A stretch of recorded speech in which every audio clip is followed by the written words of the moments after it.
तो अब हम पढ़ेंगे लोकतंत्र क्या है। चलो शुरुआत करते हैं। आप सरकार के विभिन्न रूपों के बारे में पढ़ चुके हैं। लोकतंत्र की अब तक की आपकी समझ के आधार पर कुछ उदाहरण देते हुए सरकार की कुछ सामान्य विशेषताएं लिखें।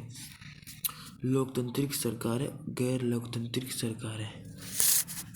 चलो पढ़ते हैं।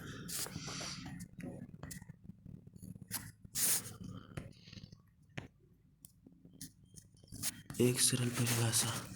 आइए उस चर्चा पर फिर से गौर करें जो खुद को लोकतंत्र बताने का दावा करने वाली सरकारों के बीच की समानताओं और असमानताओं से जुड़ी थी। सभी लोकतांत्रिक व्यवस्थाओं की पहचान के लिए एक बहुत ही सरल पैमाना था। लोगों के पास अपनी सरकार को चुनने का अधिकार होना। इसलिए हम एक सरल परिभाषा से शुरुआत कर सकते हैं। लोकतंत्र शासन का एक ऐसा रूप है जिसमें शासकों का चुनाव लोग करते हैं। इसमें आपको एक पॉइंट मिला। लोकतंत्र दो शब्दों से मिलकर बना है। एक है लोक और दूसरा है तंत्र। लोक का मतलब लोग, तंत्र का मतलब शासक, और इस सबको मिलाकर बनेगा लोगों द्वारा शासक। लोकतांत्रिक सरकार उसे कहते हैं जिसमें लोगों द्वारा शासक बनाया जाता है, उसे लोकतांत्रिक सरकार कहते हैं। चलो और आगे बढ़ते हैं। ये एक उपयोगी शुरुआत है।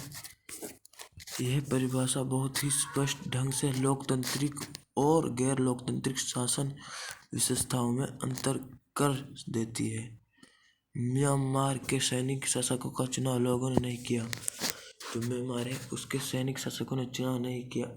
उसके शासकों का चुनाव सैनिकों ने किया, लोगों ने नहीं किया। जिन लोगों का सेना पर नियंत्रण था वे देश के शासक बन गए। शासक के फैसले में लोगों की कोई भागीदारी नहीं है। पिनोशेट चिले जैसे तानाशाहों को चुनाव लोग नहीं करते। ये बात राजशाहियों पर भी लागू होती है।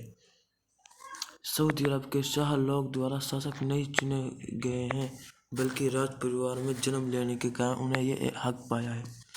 जो सऊदी अरब है उसमें कोई शासक नहीं चुना गया, बल्कि जो राज परिवार है उसमें जन्म लेने के कारण उनको ये हक मिला है।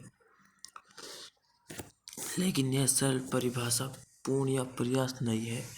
इससे हमें यह समझ में आता है कि लोकतंत्र का मतलब लोगों का शासन है। तो ये एक बहुत महत्वपूर्ण बिंदु है, इसको लिख लेना अपनी किताब में। लोकतंत्र क्या है आएगा ये जरूर। क्या कहना है आपको? लोकतंत्र क्या है? लोकतंत्र कहना है आपको। लोकतंत्र का मतलब है लोगों द्वारा चुना गया शासक। पर इस परिभाषा का प्रयोग यदि हम बिना सोचे समझे किया तो फिर उन सभी सरकारों को लोकतांत्रिक कहना पड़ेगा जो चुनाव करवाती हैं, और फिर हम सही नतीजे पर नहीं पहुंच पाएंगे।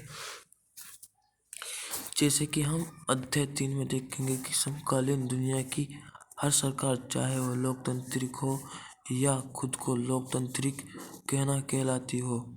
इसलिए हमें असली लोकतंत्र और दिखावटी लोकतंत्र वाली सरकार के बीच में सावधानीपूर्वक फर्क करना होगा। यह काम हम तभी कर पाएंगे जब हम इस परिभाषा का एक शब्द को सावधानी से समझें और लोकतांत्रिक सरकार की व्यवस्थाओं को जानें। इस अध्याय में हम क्या क्या पढ़ना है कि हमको लोकतांत्रिक और गैर लोकतांत्रिक के बारे में सावधानीपूर्वक